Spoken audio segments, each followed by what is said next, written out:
Hello there, and many thanks for joining us on this fresh edition of the program, People, Politics, and Power. I am Imonia Marere. Today we are focusing our attention on a proposal by the Attorney General and Minister of Justice to scrap State Independent Electoral Commissions and have their functions taken over by the central electoral body in Nigeria, the Independent National Electoral Commission, INEC. The 1999 Constitution provides for the establishment of State Independent Electoral Commissions, Siecs, in Section 197, subsection 1. The section states that there shall be established for each state of the Federation a State Independent Electoral Commission, which will have the authority to organize, undertake, and supervise all elections to local government councils within the state. The apparent aim is to ensure grassroots democracy. However, their credibility and effectiveness have been subjects of considerable debate over the past 25 years, considering factors such as legal framework, political interference, funding, administrative capacity, and public perception, which have arguably undermined the conduct of free, fair, and credible elections. It is obviously on account of this that the Attorney General and Minister of Justice, Lateef Fagbemi, is advocating the scrapping of Siecs and the transfer of their functions to INEC to ensure, according to him, independence and transparency in the outcome of local government elections. This is coming against the backdrop of a suit by the federal government asking the Supreme Court to void the encroachment and hijack by the 36 states of the Federation of the revenues of local governments. Fagbemi argues that the 1999 Constitution did not provide adequately for the political autonomy of local governments and therefore wants a constitutional amendment to remove all encumbrances hindering the development of local governments and their ability to fulfill their constitutional functions. Now, whereas on the one hand, the federal government is seeking greater administrative and financial autonomy for local governments as envisaged by the 1999 Federal Constitution, it is, on the other hand, seeking the scrapping of Siecs, an institution that should define the autonomy of local governments. Can Siecs be made truly independent through systemic reforms by making their mandates clearer, or is the alternative to transfer their functions to INEC?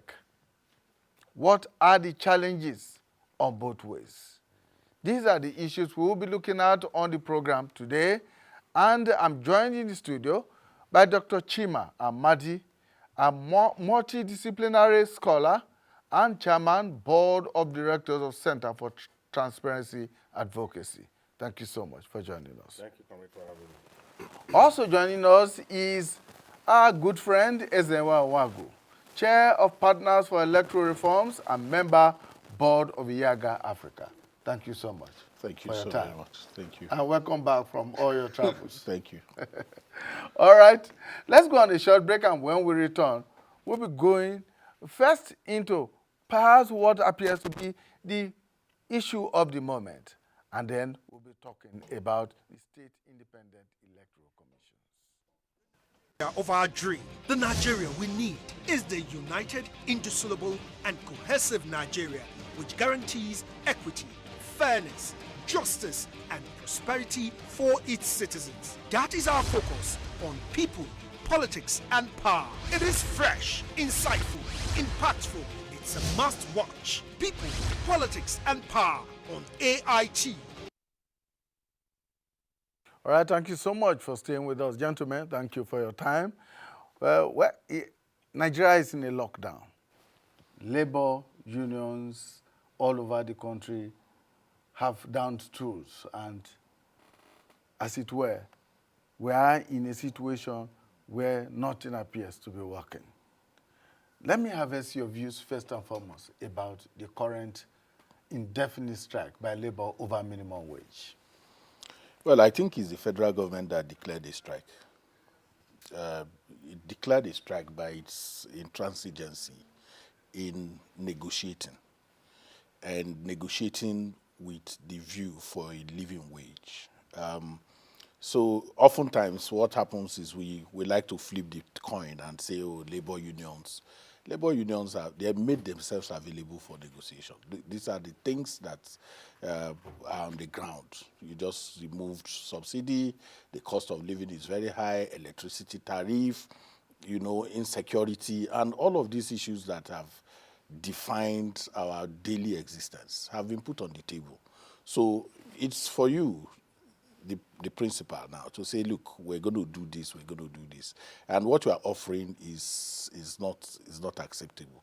The tool that is in the hand of the worker is to withdraw his services when he finds it very uncomfortable that you are not shifting grounds. And I'm excited that, in a long while, we have seen some real compliance in terms of making sure that those who have the responsibility to take action, which is the government in this case, does what it has to do. There are those who believe that labor rushed into this strike and that perhaps they should have been a little bit more patient in negotiations. I've had this. And see all of whether us, or not there will be shifting all of grounds. us come from this background of patience, whether it is the university authorities or everywhere you make a demand, you are told to be patient. There is no good time.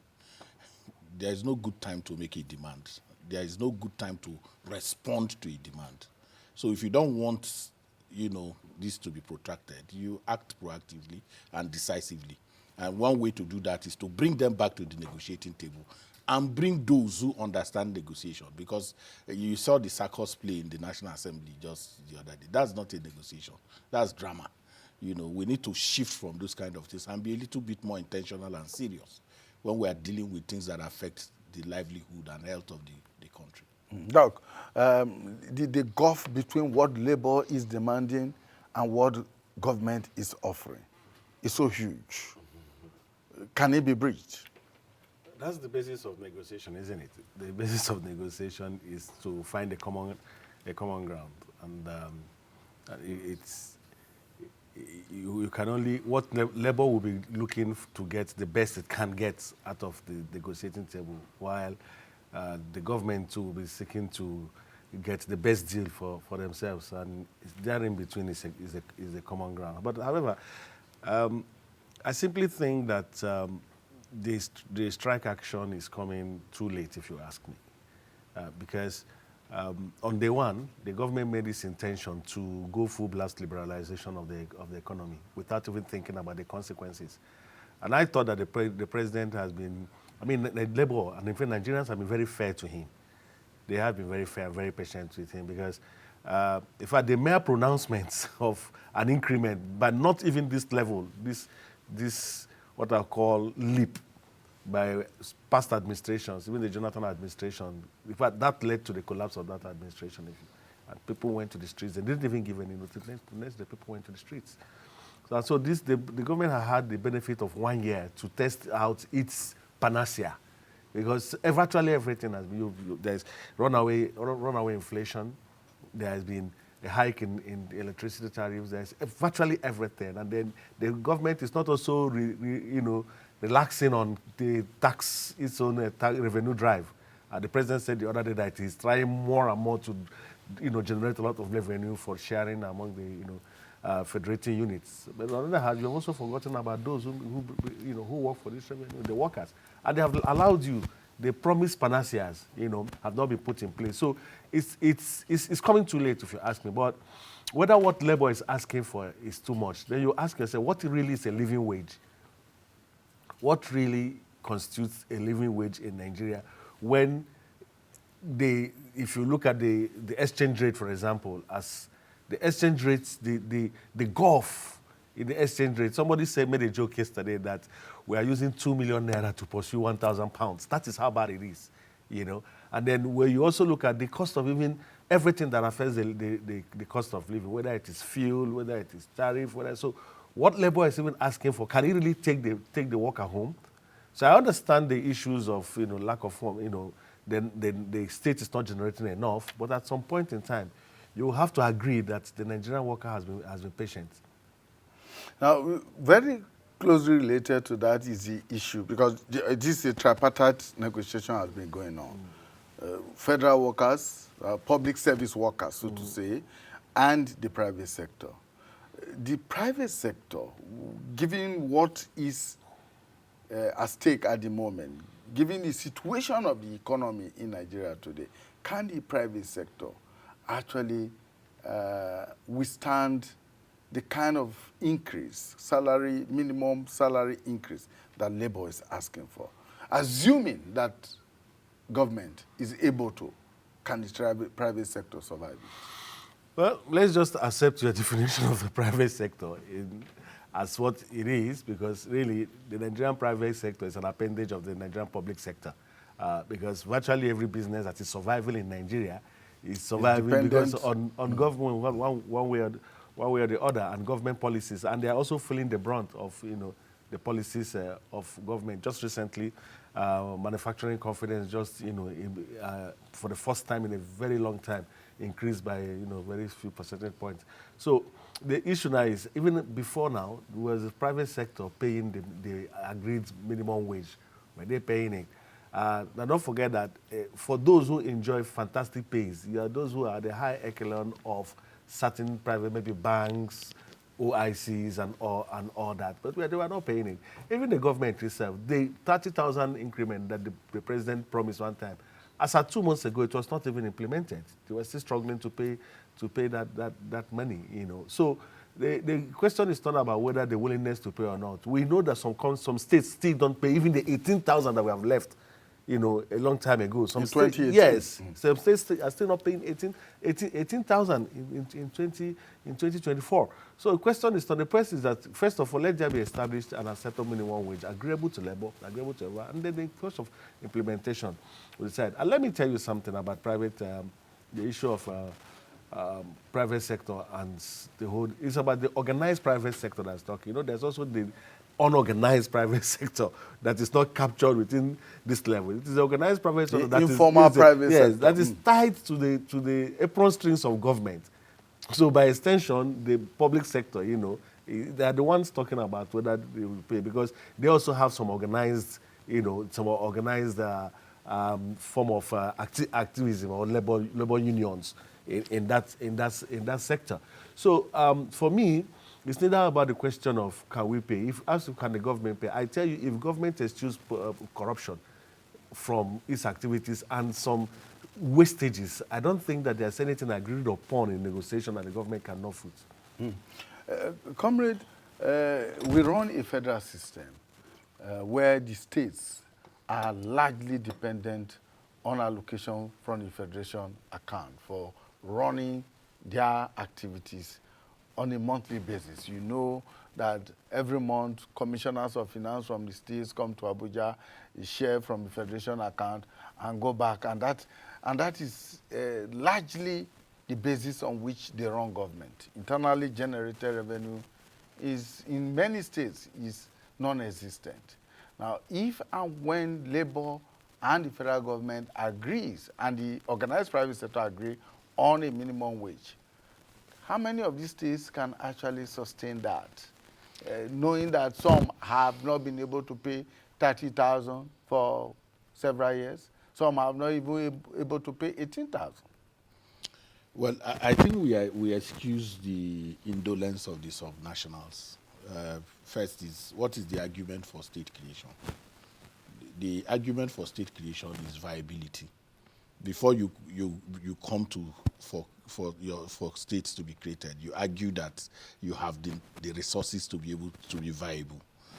So the resources internally in almost all the states in the country is sufficient to pay this wage. The challenge is, like I said, we excuse indolence, and if you permit, the complete irresponsibility and the in fact the czarist nature, the emperor nature of those who govern those places, as they behave as though they are feudal lords rather than servants who can, look inwards and say, for instance, in Zamfara, what are you doing with the Arabian gum?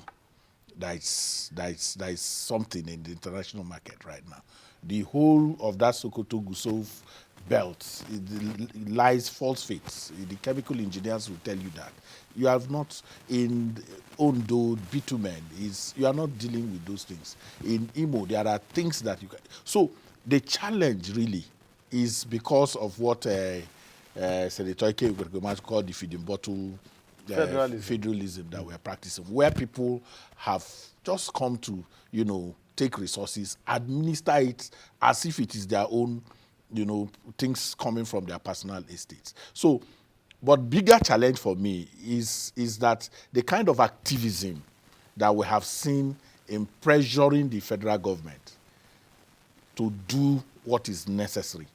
The subnational demand structures are weak and in many places compromised and are not able to make those demands. The NLC, the NUJ, they are all national organizations with state offices. So if there is an agreement at the federal, if those ones withdraw their services there, the health sector, the electricity people, and everybody who withdraws their services within the state, they will force those emperors to do what is necessary. So most times what has happened is, we are always we're afraid of what is near and confront what is far away. That's what we often do. We confront Abuja, we talk about state budgets, national budgets. If you pass the national budget, things will be better. But states pass budgets, local governments pass budgets, and those who live in those local governments, all of us principally live in three communities. We live in the community of our birth, we live in the community where we work, and the community where we reside. And all of these things take place in the subnational, And even if you look at the sharing, 52-48%, the 52 of the federal government is still somehow, this gets into the states. This 48%, they run it without accountability, with impunity. And so if the active demands infrastructure in the state is awakened to its responsibilities, the governors will not get away with it. All right, Dr. Amadi, let's get back to our subject, the main subject for today, which has to do with the proposal by the Attorney General, Minister of Justice, for the scrapping of State Independent Electoral Commissions. In the last 25 years of our return to democracy, it has been a major sore point that the Siecs are not demonstrating the kind of independence, the kind of administrative competence, and the kind of legal framework that will make them perform credible exercises. In most cases, you see situations where elections conducted by Siecs are won by the party in power at the state level. And that's the basis for the argument that say, look, why don't you allow the Independent National Electoral Commission to conduct all the elections? But of course, there's a constitutional provision. Section 197, subsection 1, clearly provides for the Siecs. There's a little problem with even the understanding of your question, because it tends to create the impression that the Siecs have just, deliberately and unilaterally refused to function because everything has been made available to them and they're just a failed institution. And I disagree. You see, what we're seeing here is a bigger problem of capture of institutions at the subnational level.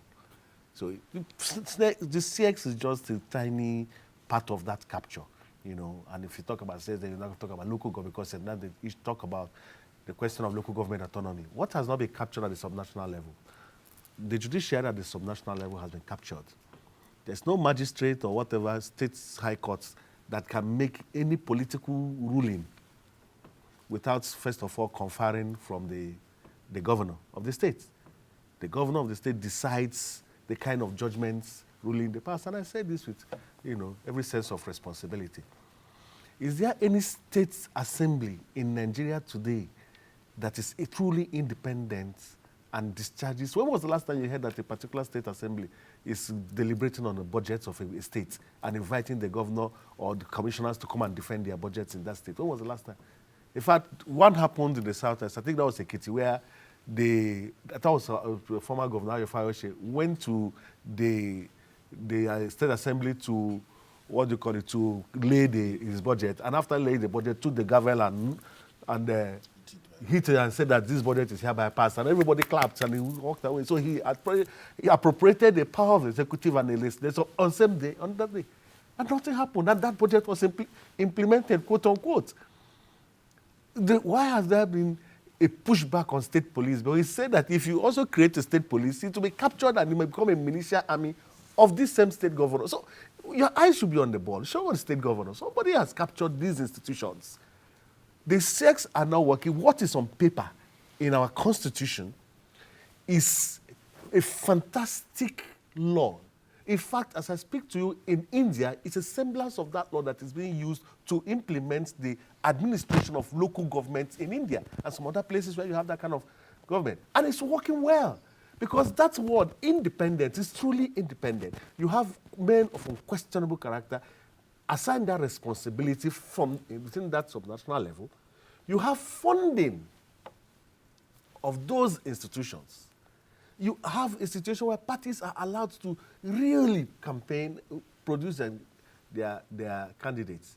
What you see in Siecs is the governor gets his list, gives it. In fact, let me even tell you, I found out recently that some of them ask INEC to borrow certain infrastructure, maybe ballot. And then you have situations where states, for example, that have about 4,000 polling units, and you expect that if they want to borrow polling booths, they will kind of also ask for 4,000 polling booths, right? They will take 20. Because just for that small screen of placing these 20 votes as from strategic places, they get the media, push some people there, that's the elections. Somebody is engineering this thing. So you should ask yourself then, that to treat a cancer, it's like you have a cancer and rather than going to the root of the cancer, you are drinking Panadol for pain. It will not work. So no matter the law you put in place, and if you don't go to the roots reason why this is not working, you will not find an answer. And second, let me talk about, I mean, I just laugh.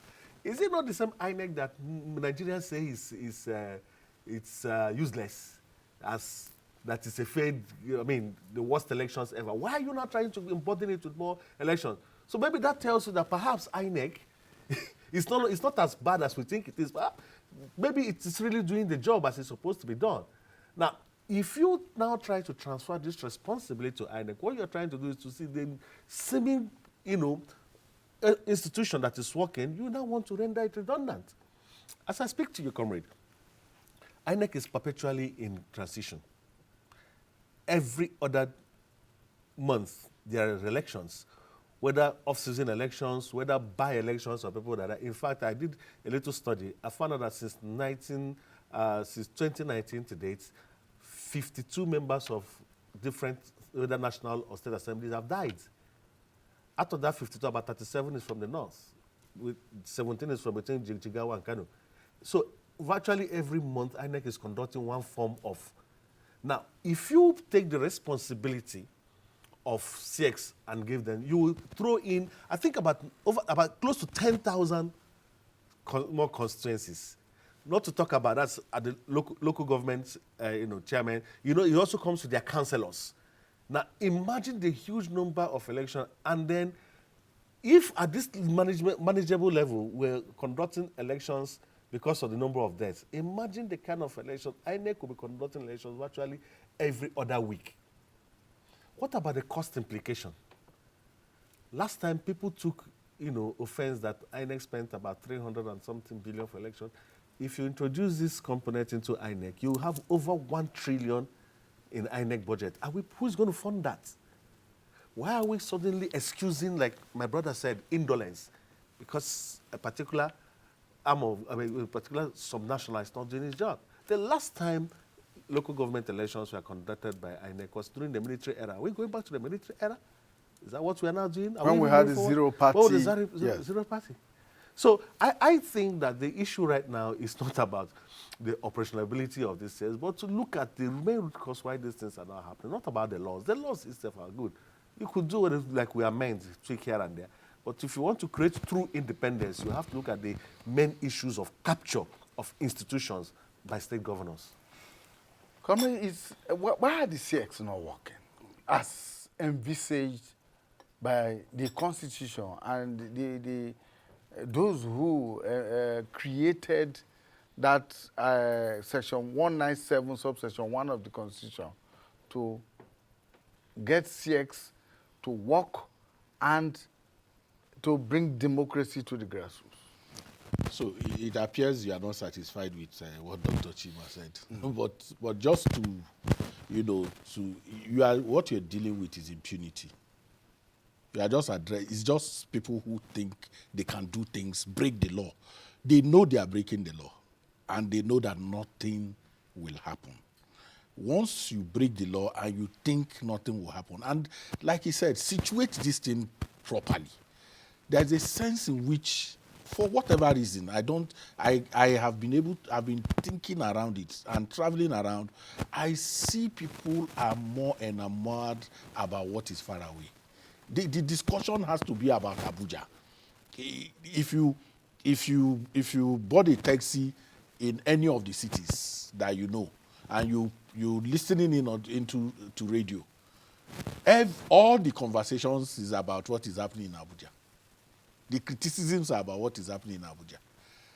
Any story you hear of that state is where the governor has gone to commission something. Nobody discusses budget. No, this conversation cannot hold there now, because in a state recently, local government election. I've been trying to excite colleagues about local government and all of that. We went to hoist situation room in that state.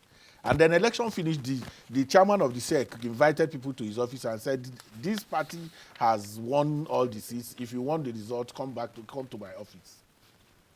No civil society whimper.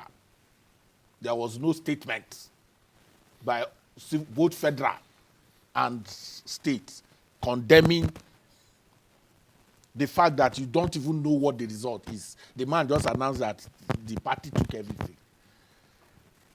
The governors appoint, like he said, with a weak legislative arm. There is no supervision in terms of those appointed. No screening. No screening goes on in terms of those who have been appointed into the State Independent Electoral Commission. Oftentimes, it is reward for party loyalists. And that institution ought to be sacred in terms of the people that, work in that institution. So when you reward party loyalists with an institution that is supposed to midwife a leadership recruitment process, then you have already compromised. So it's impunity, really. So it's not about the Constitution.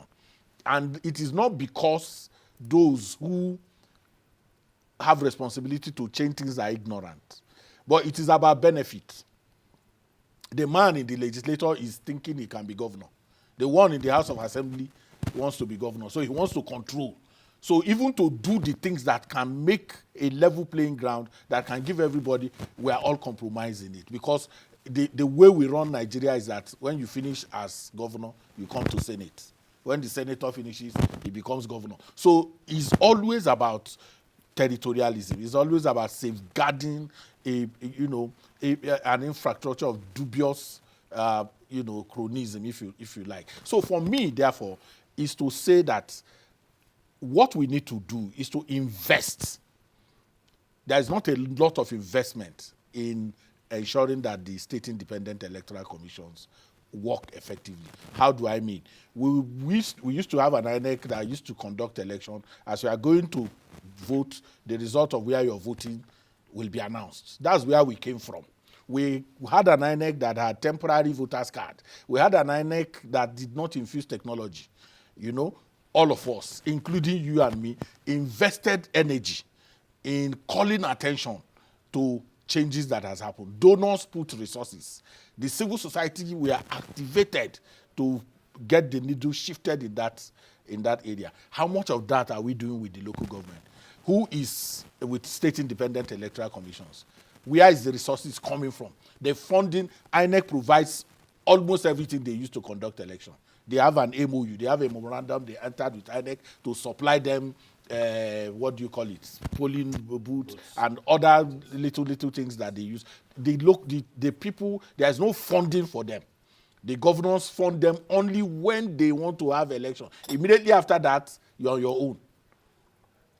There is no funding. So if they begin to get the kind of attention that we have given to the Independent National Electoral Commission, if we put the kind of resources, material and otherwise, that we have put into INEC, we are likely going to see the same results and outcome. The shifts happened in 2010 when Professor Jega got into the place. That was when innovations and shift, and then that has been sustained by Professor Mahmoud.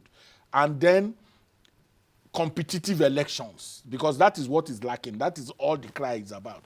The absence of competitive elections. Now you have in the National Assembly, our own National Assembly is a multi-party National Assembly. It is no longer an assembly in which one political party dominates.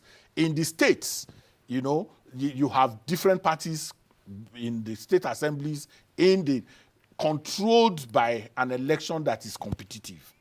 So where will our people learn democracy? They ought to learn democracy at the subnational.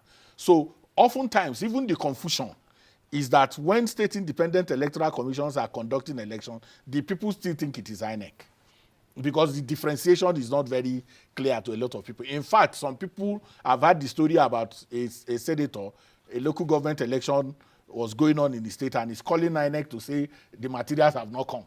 He didn't even know that it's the responsibility of his State Independent Electoral Commission to organize. So that lack of competitiveness, that lack of funding, that lack of interest by all of us, not just in elections at the local government level. Like I said, you live in the municipal here.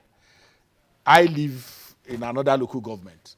You come from a local government. If I ask now what the budget of the local government where me and you come from is in the last 5 years, we don't know. But offhand now, you can tell me what the national budget is, because there's all of us show interest. We're interested in line by line items. But every year, budgets are made in the local government, and even the most enlightened segment of the society in that local government are completely absent from what goes on there. So why is that so? That's what I've told you. That first and foremost, we are not interested. We've been manipulated to constantly look outside. And it's deliberate. The governors talk about Abuja. The governors talk about the government. The government should. You hear a governor talking, he say the government should. And then you are asking... When he runs a government. So you ask, the government should. So he talks about security that is not, he has nothing in it. Meanwhile, he has security vote. He says, he does not control the police and the army. Meanwhile, for every state security meeting that is going on, the DSS, the army, they are all sitting with him there. He provides vehicle for them. He uses them oftentimes to achieve his own personal aims. But when it comes to public good, he would immediately absolve responsibility, and we condone it. The reason is because it is easier to talk about Bola Tinubu. Because if you talk about him in that state, the unknown gunmen, in quotes, will be unleashed, and then nobody will take responsibility. Like he said, you can't go to the judiciary in the state. You cannot even go to the police. You cannot go to... There is no respite for you if you raise the strong voice that we raise at the national with minimum consequence like it is here. But so it is until we put power into the infrastructure, those social infrastructure in the state that can demand accountability, then we are not. So budget does all kinds of this thing, put your budget on this thing, so that everybody can see. Go and check. Which one can you find? You can't find anything. And it's with impunity. Like I said when I started, nothing will happen.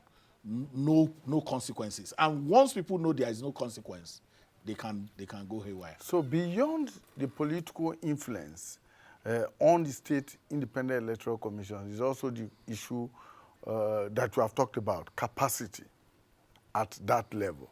Those who are appointed to those commissions are most times persons who are politically affiliated with the government in the state.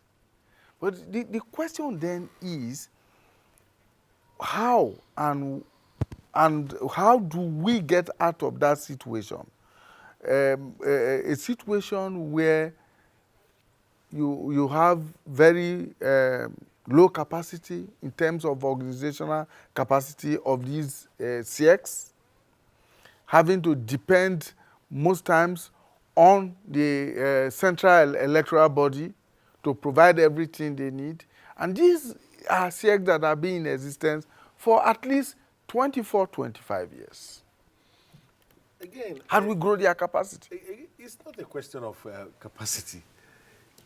Capacity abounds everywhere. The people that make up the Independent National Electoral Commission, for instance, all come from states.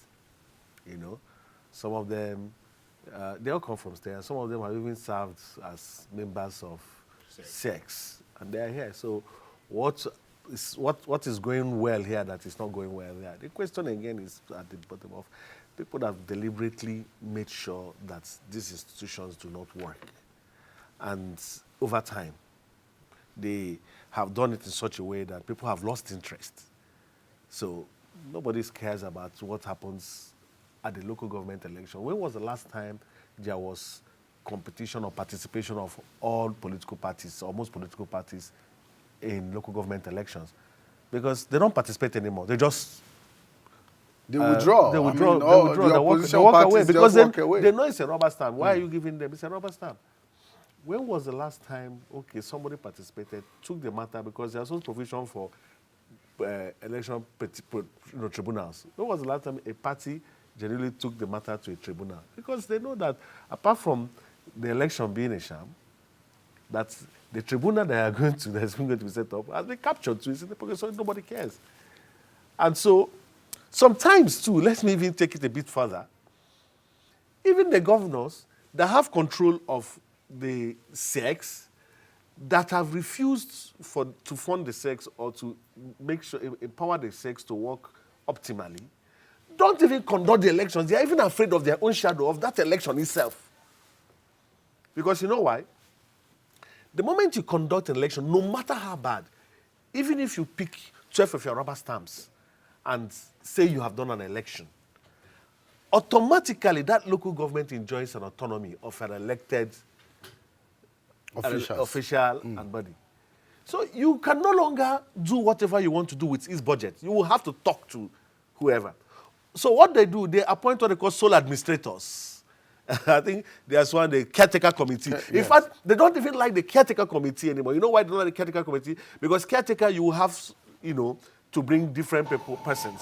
So they scrap caretaker committee and appoint sole administrator. So one person is totally in charge of everything. So you're only responsible for beholden to the governor. To the governor. So you only even pay salary to just one person. You don't even pay a group of persons. Okay? So, and that person does what you want. So you tell him or her what to do. These governors go as far as borrowing money on behalf of local governments, and then the local government pays. So there's no responsibility because they are the ones, it's their signature that's appended. But they have borrowed over a period, and they pass collude. So they don't have any reason to even conduct even the sham elections in themselves. Because for you to conduct sham elections, for the elected body to borrow money, it will be debated in the councils. The local government, parliament. Let me take something. 7 governors lost their deposits to come to the Senate in the 2023 election. 7 of them. In a senatorial election. That's an election in which they are not, the INEC conducted that election. 7 of them lost their deposits. They returned to the National Assembly. Part of the big cry is that a lot of honorable members also lost their deposit to return to either the Senate or to House of. In fact, incumbent governors lost deposit to come to Senate. So I'm just buttressing the point that you are making about fear. The fear that INEC is conducting the election, they are losing. if they can't afford to think about, an election, because the outcome, one thing that makes democracy what it is its unpredictability. Once they are not sure that they can win, they ambush that process. But all that needs to happen in that space now is to invest. The donors, civil society, we need to pay attention. Our people learn democracy at that level. If you move around, it's mind-boggling the level of ignorance that exists for electoral education. It's funny, but you won't believe it. So if we can invest in Siecs, give them the resources. He talked about it. Many of the resident electoral commissioners came from Siecs, the ones that are now resident electoral commissioners in the state. And some of them are doing excellently well. Some of them are doing, I know the guy in Osun, for instance. He came from Agboke. He came from that place. But in Osun, he's showing some sterling qualities. So the point is that what has not happened is that we have allowed the governors to have a field day. And they are having a good time. Does that not speak to the legal framework that sets up the Siecs? No, it's impunity. It's not, they break the law. You see, somebody go and check that law. There is, if you read that section that you've been quoting, there is absolutely nothing wrong with it. The governors, like I told you, is not out of ignorance. Hey, Governor, you are quarreling about the election that INEC conducted, but you just conducted one in which your party had 98%. You say, yes, we know. They tell you we know. It's not that they don't know.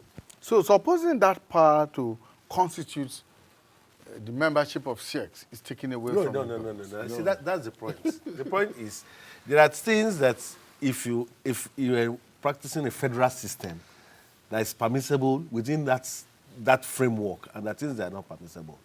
You see, try to do something. Pick up the law setting up INEC and pick up the law setting up Sec. Virtually different, apart from the fact of the magnitude of what they do and all that. That's one. Now, why is it that, okay, the governor appoints members of Siecs in collaboration with the State Assembly. The president appoints members of INEC, of course, in collaboration with the National Assembly and, of course, the Council of States, right? How come, no matter who the president picks, works within a system, no matter how conflicted he is, there's a system that constrains that person to at least work within certain laws? The reason is simple, and that is what my brother Eze has been trying to say. Because there are levels of accountability. Civil societies, our eyes are all fixated on them. We stopped somebody from being appointed. The media, our eyes are all fixated on them. Donor agencies, our eyes are all fixated on them. Let me even tell you what happened there. And to stamp what he's saying, donor agencies come here, the international observers, as soon as the National Assembly and presidential election is over, they go. They don't even wait for the governorship elections. They don't care.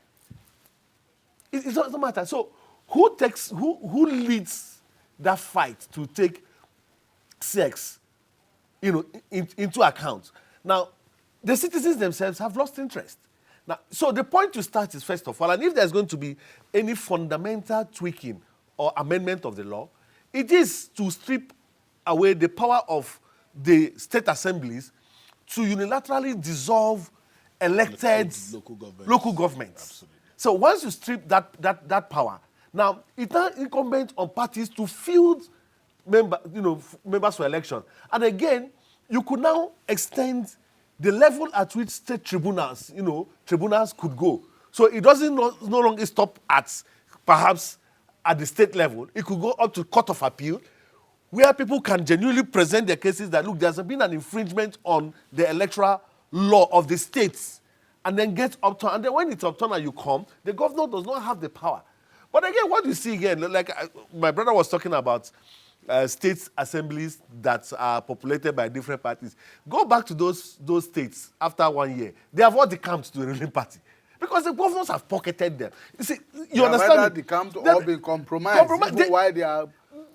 That is what happens. So even if you have situations where a party wins an election in a local government, there is enough inducement from the governor to get him to come back to toe the line. And so that is why I said, put your eyes on the ball.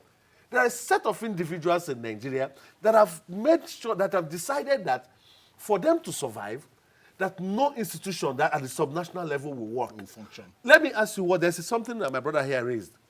The same governors that lost election conducted by INEC in their senatorial zones conducted elections in that place and delivered 100% for their party.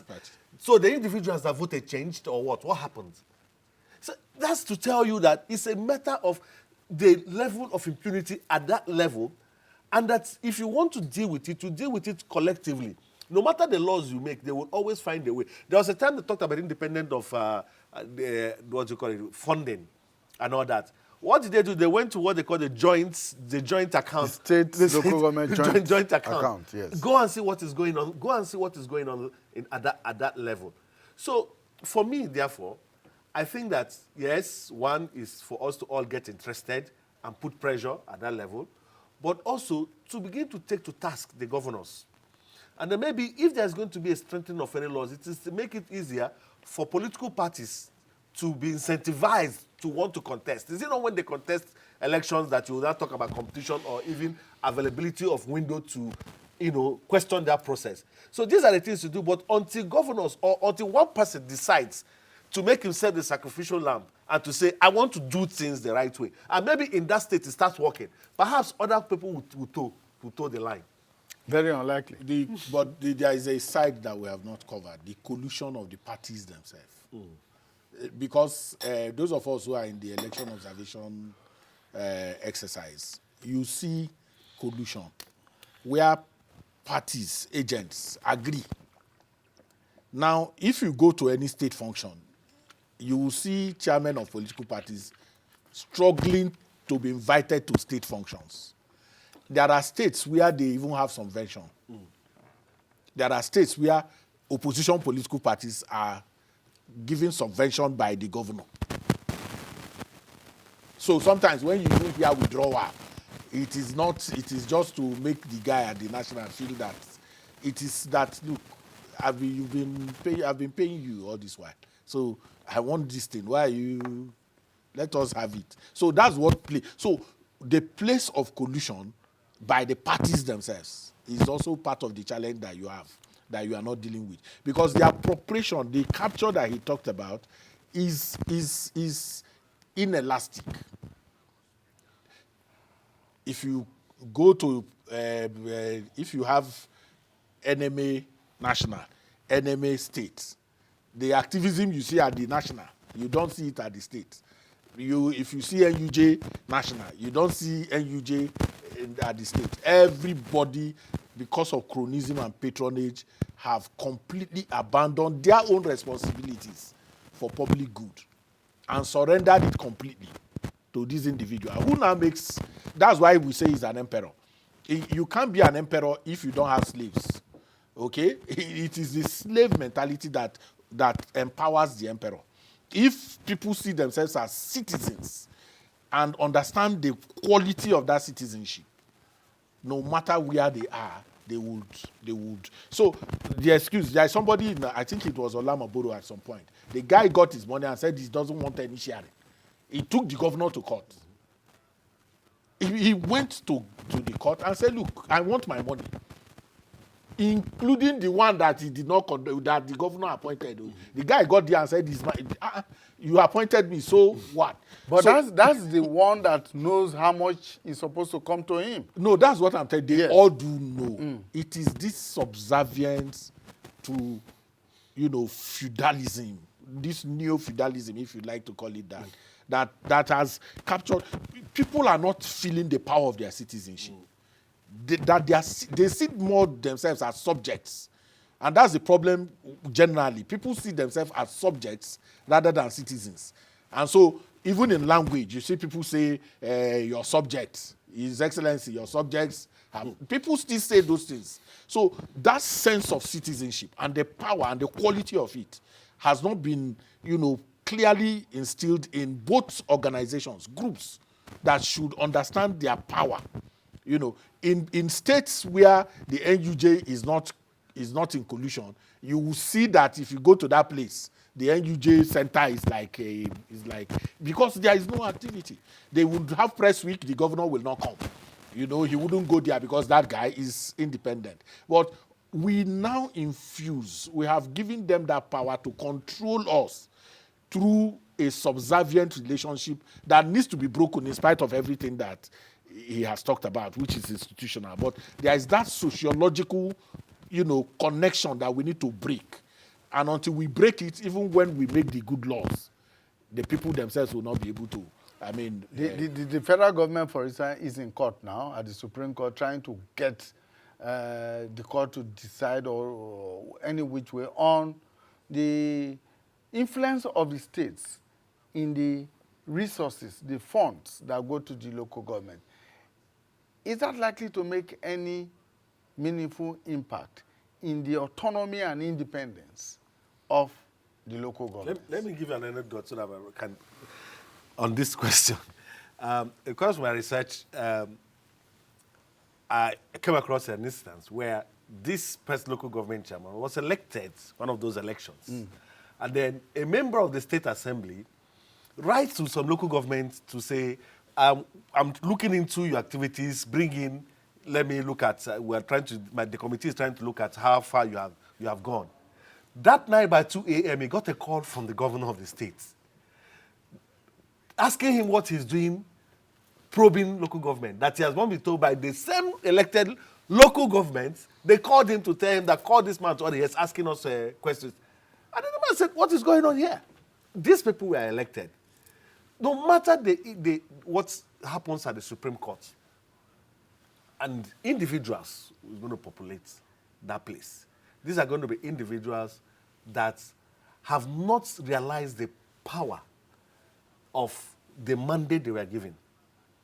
Like my brother said, the other day I saw on TV, this body collection of political parties, in the states, opposition political parties, went to inform the governor of a state that they have conducted their elections and these are the new escorts in the state. IPAC, an opposition party.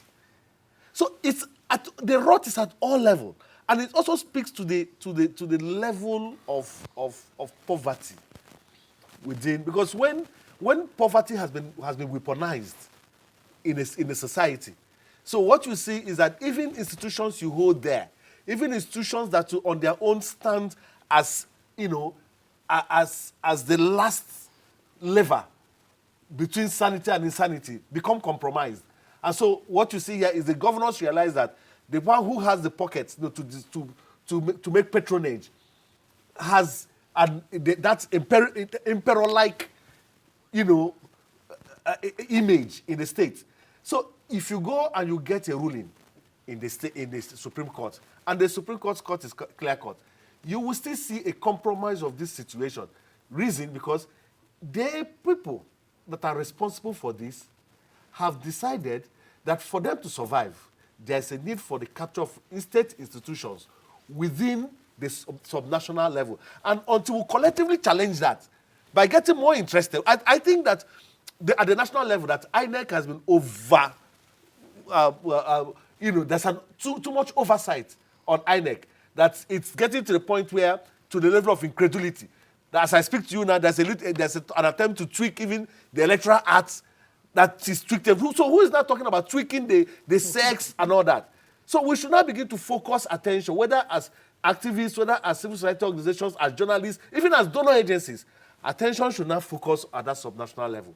Do you think that this is what the Attorney General is trying to do by bringing this to the fore? Well, I think that it will serve that purpose, but in a reign of impunity, even if the Supreme Court gives judgment against these folks, they will not respect it. And they will do it and ask you what will happen. And so once you have a what will happen mentality, even if you go to God, they will still tell you that they don't have any. So that's number one. The second point is that there is going to be a political economy to this. We are going to empower senior advocates of Nigerians all over the 36 state governors will hire people, pay them, the federal government, the votes. Let us also have accountability about your going to this your challenge, because you see the problem with us is deep.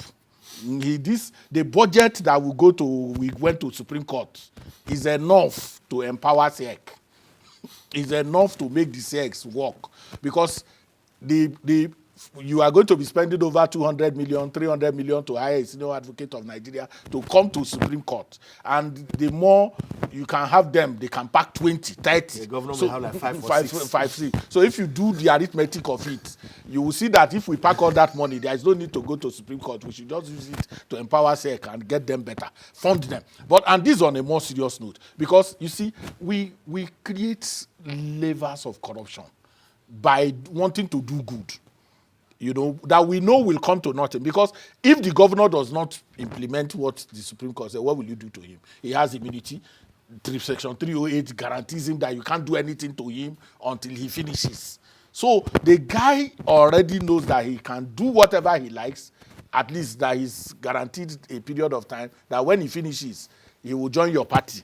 When he joins your party, his sins will be forgiven. So the level of impunity that we have can only be challenged from the demand side.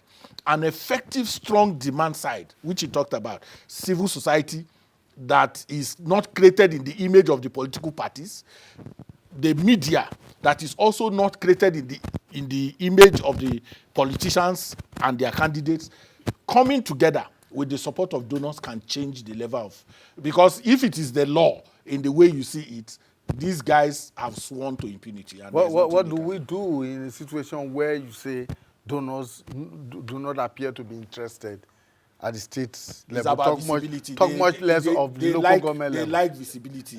When we are doing national election, there is visibility. That's the when point I'm making. So when they go the subnational, there is no visibility. So there is no incentive. So we should make the subnational big enough to incentivize them to come and send the pictures to their own people too, that we were here, the local government election, they address press, talk about all those things. Those things are part of their own incentive. There is something they benefit from it. So that is not available there, And then for us also, we gravitate towards 2027, there will be a lot of funds coming in. All of us gravitate. There is no passion for what does not put food on the table, generally. And that perhaps is the biggest obstacle you have to change in Nigeria. Can the civil society and the media alone do this? Well, I think that the civil society and the media are a very strong voice. But I also think that the people themselves need to be more involved at that level. I understand why the people are disinterested, because over time, when you agitate and nothing happens and it becomes a norm, so you get this, you lose interest, and then you just pray that somehow at that level your salaries are paid or whatever. So, but it goes beyond them. They will have to start the conversation and create the awareness at that level. But you also need, even the political parties themselves, if they are not colluding, they are the ones that will have to also, because, at that level, councillors, party chairman, local government chairman come from that level. And so they have to start that debate and mobilize their people. And then beyond that also, it's also other faith-based organizations, community-based organizations, because of the larger security implication of local government administration. And then so civil society organizations, what really can they do? If you don't even want to start another program by talking about the funding politics of civil society organizations, they will only speak to what their donors, want them to speak to. And for now, it's not here or there. You have elections. The international donor partners are struggling to snap picture with the INEC chairman so they can send to Washington and Europe that they engage with the man at the center. And that is what it is. I don't even get me started on that. Okay, so this is our problem. And to deal with it, we'll have to deal with it internally by, men of goodwill and women of goodwill really saying that we will have a three-tier federal system. Only one cannot be seen to be working. It must also permeate to the other two. I think for you're us to move forward. I think you're uncharitable to civil society. Uncharitable in the sense that the power that it has is enormous. There is no country that I can remember, especially in in West Africa, where a president will make an appointment and civil society will say they don't want it, and it will stand. It is the power of the civil society that stopped folks like Onochi and the rest of them to get into INEC. It is the power of civil society that has put the current INEC where it is now, where a resident electoral commissioner can make an announcement and it will be upturned by virtue of the laws that all of us put together and make sure that we have some sanity. Otherwise, things. So if the civil society brings its enormous strength in terms of advocacy and puts Siecs and local government issues on the front burner, the people that you have are not courageous. But then that's the issue. Governing elite are not courageous. No, but that's the issue. Courageous. The issue, we've also agreed that at the national level, civil society have played a prominent role at the national level. But the question is, and why have they not done that at the subnational? We have agreed because the ones coming from Eboyi will come to attend meeting in Abuja. They will not do anything. But the civil society also need funding to look at that. And where does that funding come from? The funding partners are not interested in what is happening. We'll excite them. Subnational level. We'll excite them to be interested. Gentlemen, it's been a very exciting discussion, and we're taking a look at the proposal to scrap the State Independent Electoral Commissions. Of course, my guests think that it is a very key institution of bringing democracy to the grassroots, and with a little tweaking here and there, the Siecs can be made to work. My guests have been Dr. Chima Amadi, who is the Chairman, Board of Directors of Center for Transparency Advocacy, and a multidisciplinary scholar. Thank you so much for your time. And Mr. Ezewan Wagu, Chair of Partners for Electoral Reforms and a member of the Board of Yaga Africa. Thank you for your time. Thank you. And that's our program for today. Please join us again when we bring you a fresh edition of People, Politics, and Power. Bye.